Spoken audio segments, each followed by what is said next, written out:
नमस्कार, मैं हूं सौरभ श्रीवास्तव। उत्तर प्रदेश के सभी 7 चरणों के विधानसभा चुनाव संपन्न हो चुके हैं। 10 मार्च को मतगणना होनी है, नतीजे सामने आने हैं, लेकिन उत्तर प्रदेश में चुनाव के नतीजे आने से पहले ईवीएम के मूवमेंट को लेकर के विवाद खड़ा हो गया है।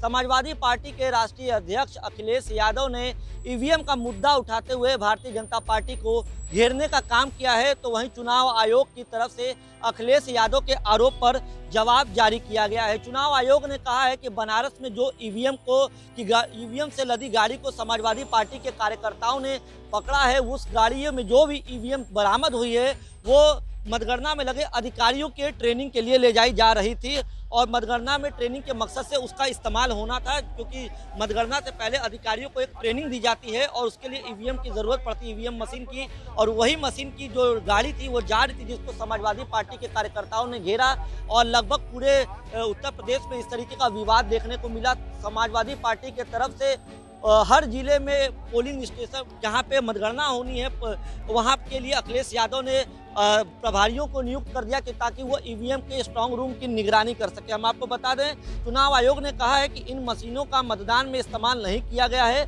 आयोग ने पत्र जारी करके इस पूरे मामले पर अपना स्पष्टीकरण जो है वो दिया है। हम आपको बता दें, चुनाव आयोग ने लिखा है कि वाराणसी में 8 मार्च को इलेक्ट्रॉनिक वोटिंग मशीन गाड़ी में ले जाने का मामला संज्ञान में आया था। इस पर एक राजनीतिक प्रतिनिधियों ने भी जो है आपत्ति जताई थी, जिसके बाद विवाद तूल पकड़ता गया और उत्तर प्रदेश से पूरा ये विवाद फैल गया। लेकिन जिला निर्वाचन अधिकारी के मुताबिक ईवीएम प्रशिक्षण के लिए लाई गई थी।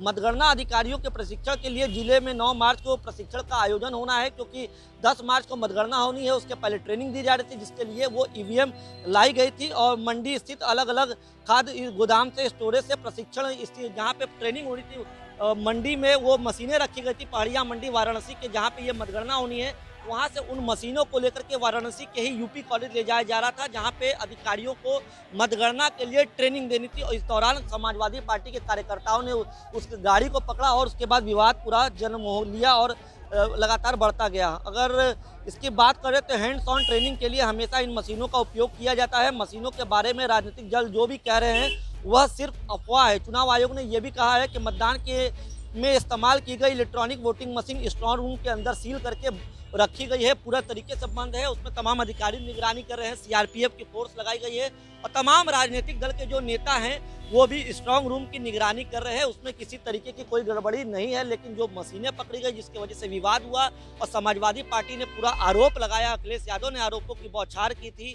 उसको पूरी तरीके से चुनाव आयोग ने अफवाह बताया। चुनाव आयोग ने यह कहा कि ट्रेनिंग के लिए इस्तेमाल की गई मशीनों का मतगणना से कोई लेना देना नहीं है। स्ट्रांग रूम में रखी मशीनों का सीसीटीवी से निगरानी भी की जा रहा है। सभी राजनीतिक दलों के प्रत्याशियों के प्रतिनिधि 24 घंटे निगरानी कर रहे हैं। ऐसे में इस तरीके का आरोप लगाना प्रदेश में एक अफवाह को फैलाने के बराबर है। तो हम आपको बता दें कि जैसे ही बनारस से ये खबरें निकल के आई थी कि बनारस में पहाड़िया मंडी जहां मतगणना स्थल है, वहां पे समाजवादी पार्टी के कार्यकर्ताओं ने एक ईवीएम की गाड़ी पकड़ा जिसमें ईवीएम लदी हुई थी, और जबकि सपा का आरोप है कि 2 गाड़ी और थी जो बवाल को होता देख वहां से हटा दी गई, यानी गाड़ी को जो ड्राइवर था वो लेके वहां से चला गया।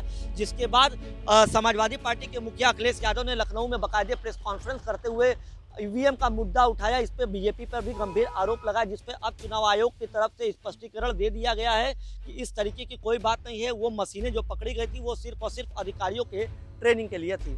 कि जो आज घटना घटी है बनारस में, जिस तरह 3 गाड़ियां ईवीएम लेके निकली हैं और 2 गाड़ियां तो भाग गई और उसमें बोरे से जो उसको ढक करके लेके निकले, किसी तरह एक गाड़ी पकड़ी गई है। और जबकि चुनाव आयोग की गाइडलाइंस है कि कोई भी ईवीएम अगर स्ट्रांग रूम से निकलती है तो वो प्रत्याशी को नोटिस हो, जिलाध्यक्ष को नोटिस हो और फोर्स के साथ वहां से उसको कहीं मूव किया जा सकता है। लेकिन ऐसा न करके चोरी से ईवीएम बदलने की नीयत से ये घटनाएं घटी हैं, उसकी शिकायत हम लोगों ने यहाँ किया है। और डीएम और कमिश्नर जब तक वहां रहेंगे तब तक न्याय मतगणना सही नहीं हो सकती है। जब तक डीएम और कमिश्नर को हटाया नहीं जाएगा तब तक मतगणना वहां हम लोग नहीं होने देंगे। क्या जवाब मिला? चुनाव आयोग ने क्या कहा? आश्वासन दिया है कि हम वैकल्पिक व्यवस्था करते हैं। अब क्या करते हैं, क्योंकि हम लोगों का काम है कहना और काम करना इनको है। उत्तर प्रदेश